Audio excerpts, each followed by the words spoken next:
Japan की विशाल दीवारें और पानी के नीचे के रहस्य, क्या ये सच में हमें बचा सकते हैं? सोचो, एक ऐसी रात जब जमीन हिल जाती है और फिर आती है एक ऐसी दीवार जिसे देखते ही सारी दुनिया ठहर जाती है। साल 2011, जापान। एक ऐसा झटका जिसे हम कभी नहीं भूल सकते। 20,000 से ज्यादा लोग, उनके घर, उनकी जिंदगियां, सब कुछ पानी ने निगल लिया।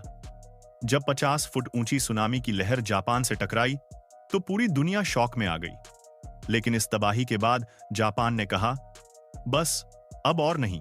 उन्होंने फैसला किया कि वो एक ऐसी डिफेंस बनाएंगे जो आने वाले सालों तक उनकी हिफाजत करेगी। हम बात कर रहे हैं उस 250 मील लंबी कंक्रीट की ग्रैंड वॉल की, जिसे बनाया गया है ताकि वो लाखों टन पानी का झटका सह सके। लेकिन असल सवाल यह है, क्या यह कंक्रीट की बड़ी दीवार सच में जापान को फ्यूचर की सुनामी से बचा पाएगी? आज मैंडरिन टेक के साथ हम इस राज को खोलने जा रहे हैं, और इसके साथ ही हम जापान की उन्हीं जमीन के नीचे बनी सुरंगों की भी बात करेंगे जो इंजीनियरिंग का कमाल है। तैयार हो जाइए, क्योंकि यह सफर आम नहीं है। टेक्टोनिक प्लेट्स की धड़कन। जापान, दोस्तों, एक ऐसी जगह पर बसा है जहां धरती की 4 बड़ी टेक्टोनिक प्लेट्स आपस में टकराती हैं। यह एक कंटिन्यूअस ग्राइंडिंग जोन है जहां साल में 500 से ज्यादा भूकंप आते हैं। जब ये प्लेट्स अचानक से खिसक जाती हैं, तो समंदर के नीचे का पूरा सीबेड उठ या बैठ जाता है। इस बड़े बदलाव से पैदा होते हैं कई हजार फुट ऊंचे पानी के गुब्बारे, सुनामी वेव्स। ये वेव्स इतनी तेज आती हैं कि उनमें लाखों टन पानी की ताकत होती है। पहले छोटे शहर अलार्म सुनते ही लोग पहाड़ों की तरफ भाग जाते थे, पर 11 मार्च 2011 को सब कुछ बदल गया। 11 मार्च, मैग्नीट्यूड 9.0 का भूकंप आया, जिसने टेक्टोनिक प्लेट बाउंड्री के 300 मील हिस्से को तोड़ दिया। जो सुनामी आई वो 50 फुट ऊंची थी, उससे कहीं ज्यादा जिसके लिए जापान ने तैयारी की थी। पुरानी दीवारें जो सिर्फ 26 फुट तक के लिए बनी थीं, वो तो जैसे पानी के खिलौने बन गई। फुकुशिमा न्यूक्लियर पावर प्लांट पर भी इसका असर हुआ। जापान ने समझ लिया, भूकंप तो शुरुआत थी, सुनामी ही असली खतरा थी। The concrete great wall. इस तबाही के बाद जापान ने एक नया, आखिरी सुरक्षा कवच बनाने का फैसला किया। लगभग 400 किलोमीटर 250 मील तक फैली यह सुनामी डिफेंस वॉल ऊंचाई में 45 से 50 फुट तक जाती है, और इसकी नींव जमीन में 80 फुट तक गहराई में डाली गई है। यह एक कंक्रीट ग्रेट वॉल है जिसका मकसद सुनामी के वक्त लोगों को इवैक्यूएट करने के लिए अनमोल मिनट दिलाना है। इस पूरे प्रोजेक्ट में $12 बिलियन से ज्यादा का खर्च आया, जिसमें सिर्फ दीवार नहीं बल्कि इमरजेंसी अलर्ट्स और इवैक्यूएशन रूट्स को भी अपग्रेड किया गया। यह एक साफ संदेश था, सुनामी वापस आ सकती है, लेकिन हम 2011 को दोबारा नहीं होने देंगे। इंजीनियरिंग का जादू, डिजाइन और फाउंडेशन। इस दीवार को बनाने का पहला स्टेप था लैब रिसर्च। इंजीनियर्स ने 2011 की सुनामी का सारा डेटा इकट्ठा किया और आर्टिफिशियल वेव टैंक्स में उस सुनामी को रिक्रिएट किया। छोटे मॉडल्स पर टेस्ट किए गए कि पानी दीवार से कैसे टकराता है और उसके ऊपर से कैसे बहता है। हर टेस्ट के बाद दीवार की ऊंचाई, मोटाई और स्लोप ढलान को एडजस्ट किया गया।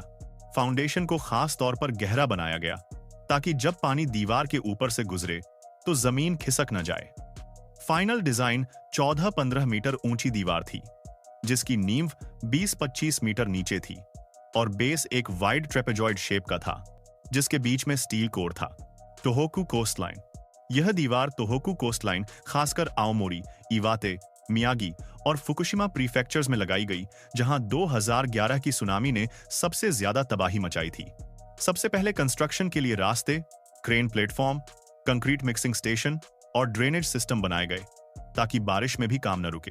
तोहोकू का कोस्टल एरिया अक्सर सॉफ्ट, सैंडी सॉइल पर बसा है, इसलिए इंजीनियर्स ने पहले जमीन को मजबूत किया। गहरी कंक्रीट और स्टील पाइल्स डाली गईं, क्रश्ड स्टोन और सैंड की लेयर से जमीन को स्टेबलाइज किया गया। जब नीचे की जमीन सॉलिड हो गई, तब एक्सक्वेटर ने 20 मीटर तक गहराई में फाउंडेशन पिट्स खोदे।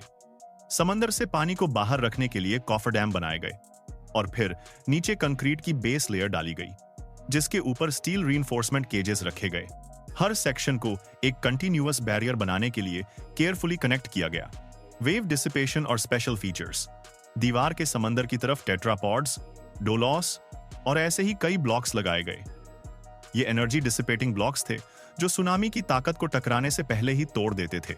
दीवार के ऊपर कई जगह वॉकवे और इंस्पेक्शन रोड्स भी बनाए गए और कुछ शहरों में तो यह दीवार लोकल रोडवे रेलिंग का भी काम करती है। यह पूरा प्रोजेक्ट एक साथ चल रहा था। 30,000 से ज्यादा इंजीनियर्स और वर्कर्स दिन रात काम कर रहे थे। इस बैरियर सिस्टम ने सुनामी इंपैक्ट फोर्स को 30-50% तक कम करने की क्षमता रखी, जो कैटास्ट्रॉफी को रोकने के लिए कई एक्स्ट्रा लाइफ सेविंग मिनट्स दे सकती है। भारत से तुलना। दोस्तों, जब हम जापान की इस इंजीनियरिंग को देखते हैं तो हमें अपने देश की भी याद आती है। हमारा भारत भी नेचर के आगे कभी-कभी बहुत छोटा लगता है, चाहे वो हिमालयन फ्लड्स हों या कोस्टल साइक्लोन।